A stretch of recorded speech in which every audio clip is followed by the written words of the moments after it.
If you're tired of spending 5 hours just to edit 30 seconds, if you're tired of missing out on time with family and friends just because you have to edit videos for clients or even your own personal brand, if you're tired of excruciating back pains from sitting for hours upon hours editing videos, then this video is for you. Now, a few months back, I decided to take video editing seriously.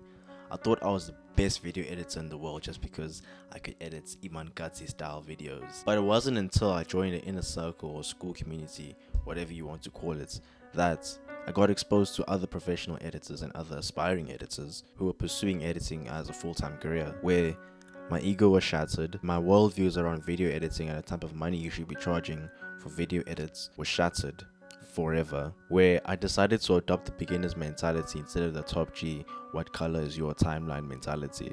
Now, over the course of my time in this video editing community, I was able to learn how to cut my video editing time from 4 hours to 2 hours using what I call the secrets of the frames.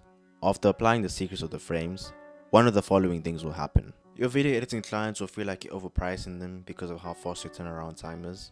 Your following will be sick of seeing you because of how frequently you upload videos due to your Godspeed editing skills. You get to spend more time to goof around with your friends and family, and my favorite one, you'll get the opportunity to touch grass and stretch that stiff back of yours. Now, without any further ado, here's how to edit videos faster. Pillar 1. Organize. So with organizing, this allows you to just save more time through the editing process. So what I essentially do is that inside of the video editing software I'm using, I create either bins for, like, if you're like a DaVinci Resolve or Premiere Pro user, use bins. If you're like a CapCut user, why?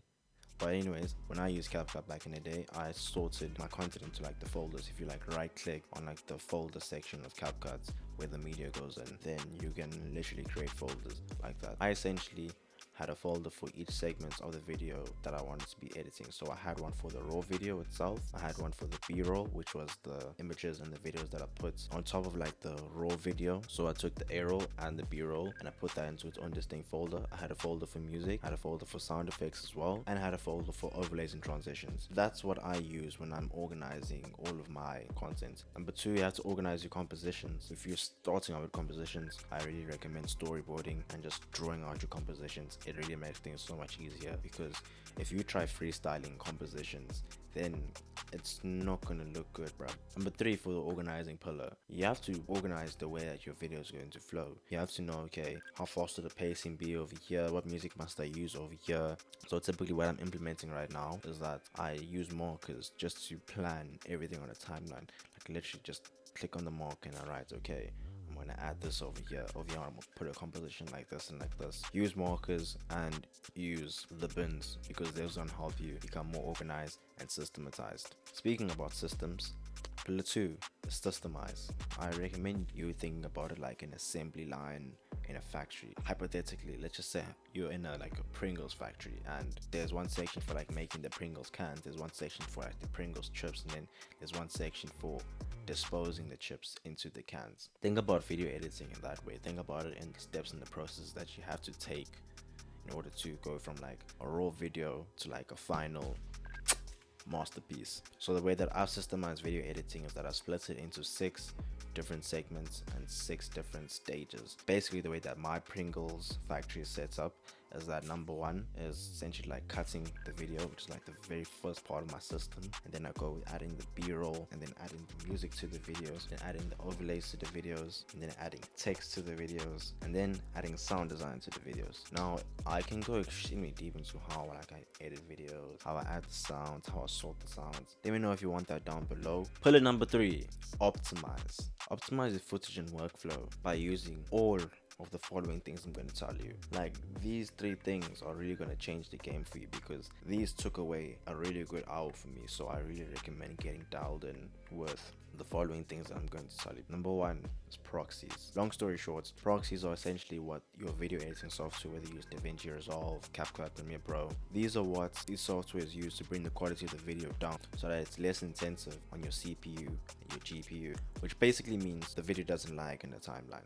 So I'd recommend turning those on if you want a tutorial on that, comment below and I'll make it. Number 2, this is more for like DaVinci Resolve and After Effects users. Render cache has sped up compositions for me in unimaginable ways, and what it does is that it just basically renders the video so that it doesn't lag in DaVinci Resolve or After Effects. I'm not sure if it's the same with After Effects Premiere Pro. It's gonna speed up the video and the timeline, which gonna inevitably speed up your workflow. Number 3 of pillar number 3, keyboard shortcuts. Now, if this is you,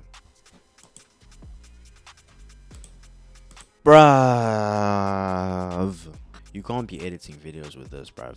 By the time you finished, not even by the time you finish, before you finish that video, Jesus would come back. Like, have you ever seen like the top gamers in like whatever industry? Let's just use, for example, Call of Duty Mobile. I've seen people play that game with 5 fingers and they literally tear it up because like their reaction time on the buttons are way faster. Keyboard shortcuts are like that for like video editors. So to be like a really fast video editor, you need to have your HUD in check. Basically, an HUD is like the custom settings they have to have like really fast reaction time. But yeah, anyways, number 4 is presets. Presets are just saved things that you've done. So like when you've made like a cool text style, you can create a preset for that because it may have taken you long to make that text style. When you create a really cool animation manually with keyframes, you can make a preset for that. When you add like a cool effect to sound, you can create a preset for that and just like drag and drop so that you don't have to go through like the tedious manual work of making the animation again. Now, because you watched the video to the end, I've got a little special bonus for you. The bonus tip that's going to take you from 4 hours to 2 hours is very, very simple, but it is not easy to implement. Don't rewatch your videos for no good reason. Like, I know when you make the animation smooth and the graph is smooth, like I'm talking about smoother than the baby's bottom, it becomes addicting to watch like your work when it's like really good, especially when you hit the composition. Like over here, like I put the composition in position. Like every position of this composition was in position. Like when you're at that level of editing, that's like telling Sam Sulek to not look at himself in the mirror. So yeah, I totally understand that you want to rewatch the videos, but it's wasting time, bro. And you can watch the video after you sent it to the client or after you've uploaded it. And you can just admire your work afterwards, but not during the edit. If you want my secrets to show from editing, then you might want to watch this video over here for a quick rundown where I explain my best practices for show from editing. If you want to learn how to create a basic website portfolio, then I also give a quick rundown in this video over here.